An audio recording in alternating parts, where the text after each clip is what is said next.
هو يعني ده ما هواش فيه مبالغة او شيء غير سليم، لان انا برضو يعني تابعت في المطبخ بتاع الدولة نفسه، نفس مجلس الدولة ده بيشوف الدولة كلها، تشريعاتها وفتاويها وقضاياها وهكذا.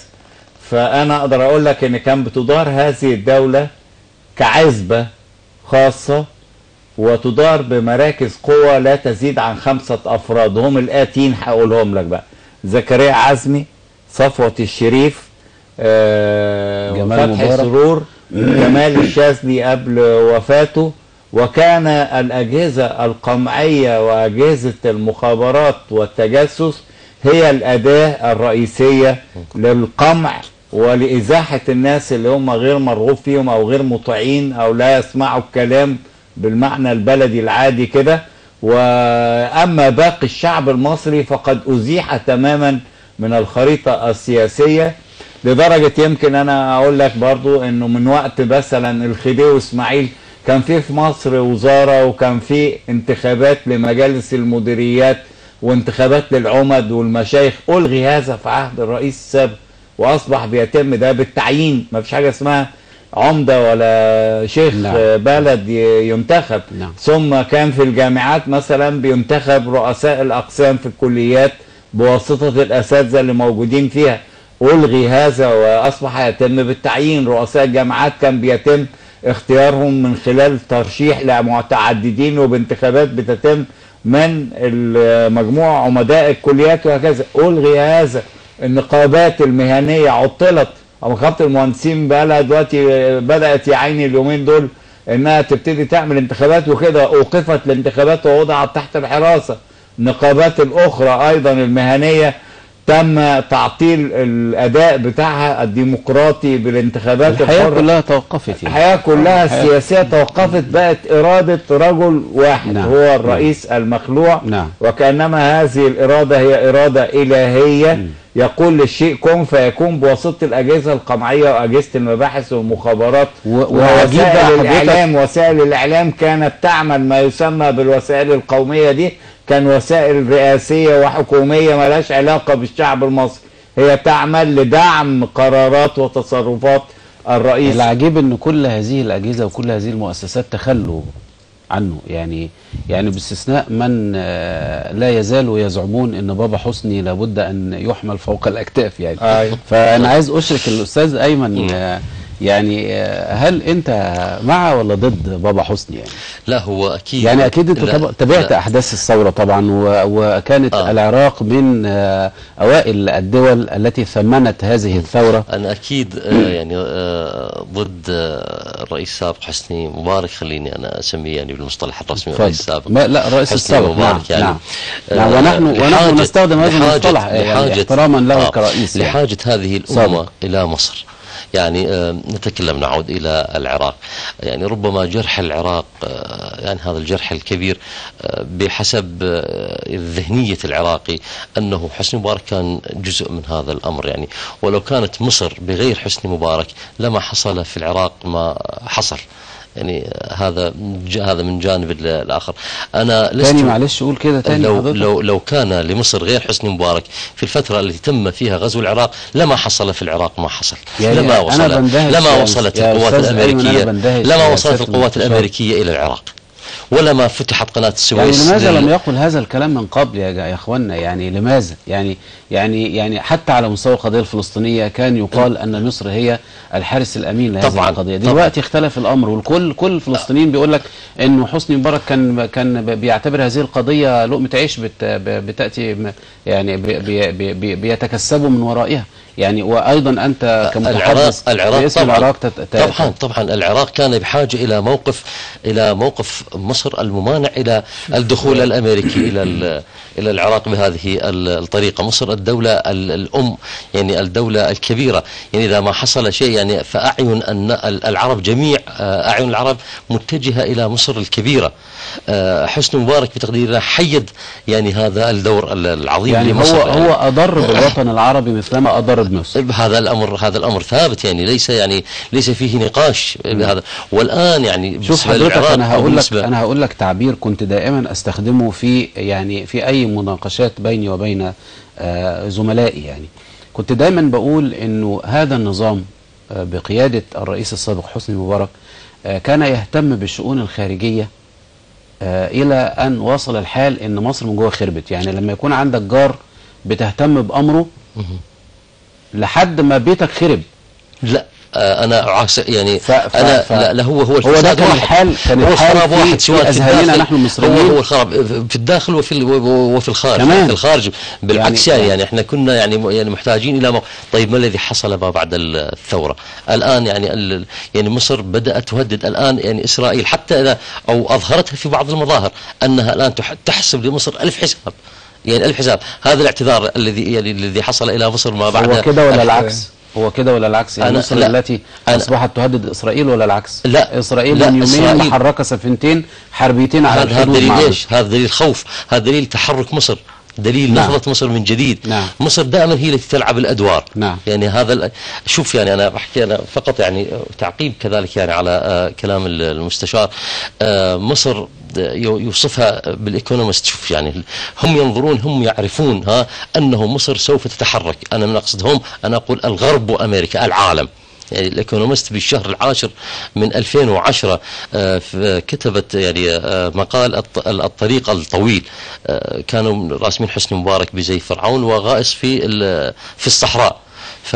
وكاتب المقال يورد كلام لحاكم دار مصر قبل 1952، يقول مصر مصر صحراء كرمال الصحراء الناعمة، ممكن أن تسير فيها. عايزين نقول نقطة نظام. عايز أقول حاجة مهمة جدا أنا بقى افتكرتها دلوقتي.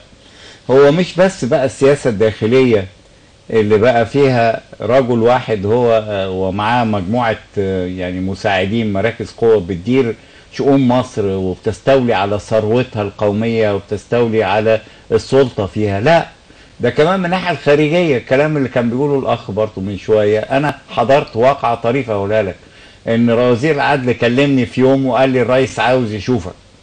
فقال لي انا هعدي عليك عشان نروح المطار ونروح راس التين. فانا رحت لغايه المطار مع وزير العدل، واخد بالك، الذي رفض انه يجي يشرب عندي حاجه، الراجل وزير بقى. فالمهم لما رحت هناك فوجئت بوجود السيد عمرو موسى اللي هو مرشح حاليا او من المرشحين للترشيح.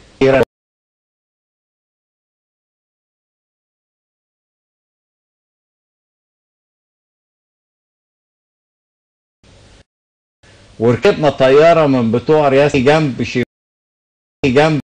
شيمون بريز اللي اصبح الان منتهى العز لاسرائيل.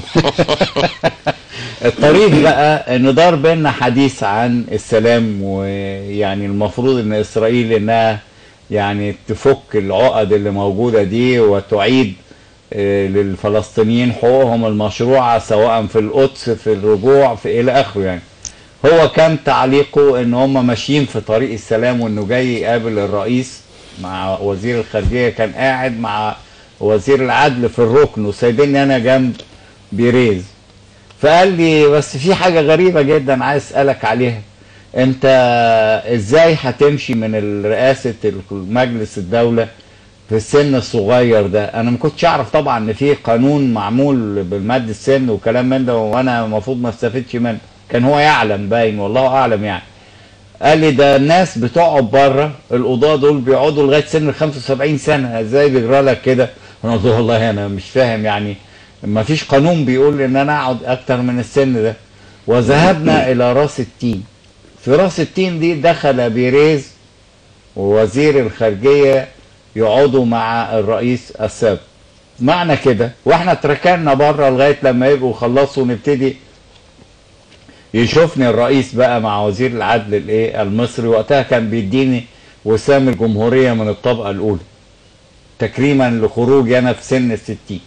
وبيقول زكريا عزمي كان واقف بيقول له اللي يطلبه المستشار محمد بيه ده في رئاسة الجمهورية دي المفروض انه يجاب، وهكذا. انا عاوز اوصل لك ايه بقى، ان الرئيس السابق كان عامل علاقات وطيدة بينه وبين قادة إسرائيل، وكانت هذه العلاقات بتزداد توطدا لما بدأ يشتغل في عملية تعديل الدستور وتوريث السلطة وهكذا. وعايز أصلا إن هو يرضي هو ومراكز القوى اللي معاه دي إسرائيل عشان ترضى كمان أمريكا بأنه يأتي ابنه ويحل محله في السلطة. فالعلاقة بين الطرفين كانت علاقة مصلحة وطيدة في توريث السلطة في مصر بموافقة إسرائيليين وبموافقة الولايات المتحدة، ومقابل هذا أي شيء بيطلبوه طبعا بيتم الاستجابة له وبيتم تنفيذ السياسة الخارجية على هذا النحو. تمام. أنا أعتقد أن هم يعني استشعروا نهاية نظام حسني مبارك، يعني استكمال فقط لما نشرته الإكونومست قبل 6 أشهر. يقول فيه يعني يورد يعني مقولة لحاكم دار مصر قبل 52، يقول مصر كرمال الصحراء الناعمة ممكن أن تسلك فيها طريق طويل ولكن في النهاية ستتحرك وتبتلعك. وهم كانوا يتوقعون أنه مصر ستبتلع هذا النظام، ستثور عليه. فعلا ثارت، لأن موازين المعادلة بكون دور مصر كما كانت على حسني مبارك حتما يعني لا يستقيم. يعني مصر التي يجب أن تكون أو أن تلعب دور الشريك في كل القضايا العربية، لعبت دور الوسيط في أكثرها. زين. وبدت هناك يعني دول تتغلب على دور مصر وسعد من يعني عفوا يعني قطر دولة نحترمها ونحترم يعني هو الكلام الحقيقة بياخدنا والناس هنا سايبيننا عمالين بندردش مع بعض، ولا في مداخله ولا في فاصل ولا لكن عظيم والله. انا سعيد يعني شخصيا، انا سعيد بمثل هذه الدردشه القيمه الحقيقه اللي هي بنستعرض فيها مجموعه مهمه جدا من المعلومات. لكن انا عايز بقى ايه، يعني احنا يمكن تحدثنا عن الماضي وقدامنا 5 دقائق نتحدث عن المستقبل. عايزين نعمل اطلاله كده يعني باستشراف المستقبل بما هو يحدث الآن. يعني انت شايف المستقبل ممكن يكون ازاي سيادة المستشار؟ يعني عايزين نتفائل. انا يعني شايف يعني ولو ان المدة قصيرة جدا اللي انت بتقول عليها دي، شايف اولا ان الجماعة الثوار اللي عملوا الثورة دي وانضم اليهم غيرهم سواء الاخوان او الاحزاب الى غيره، للأسف انها ثورة بلا قيادة سياسية.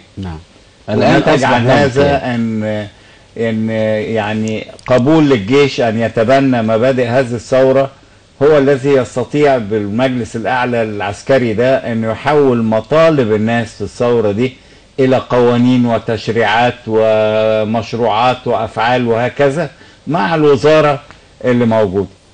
طبعا بيترتب على كده انه ما دام القيادة مش موجودة من الثوار انه يبقى في شيء من البطء في الدراسة والبحث واعداد الامور بحيث انها تتم لتحقيق المطالب بتاع الثورة. هذه المطالب تتبلور في مسألة القضاء على يعني البطالة، بانه قالوا هم عاوزين لقمة العيش، وبعدين عايزين الديمقراطية يعني القضاء على الاستبداد السابق، وبعدين عايزين كمان إقامة عدالة اجتماعية، يعني الظلم اللي موجود في النظام الضريبي، الظلم اللي موجود في الأجور، الظلم اللي موجود على الطبقة الشعبية في الأسعار في السوق. ده دور مين ده يا سيادة المستشار؟ ده دور مين؟ يعني دي مهمة مين؟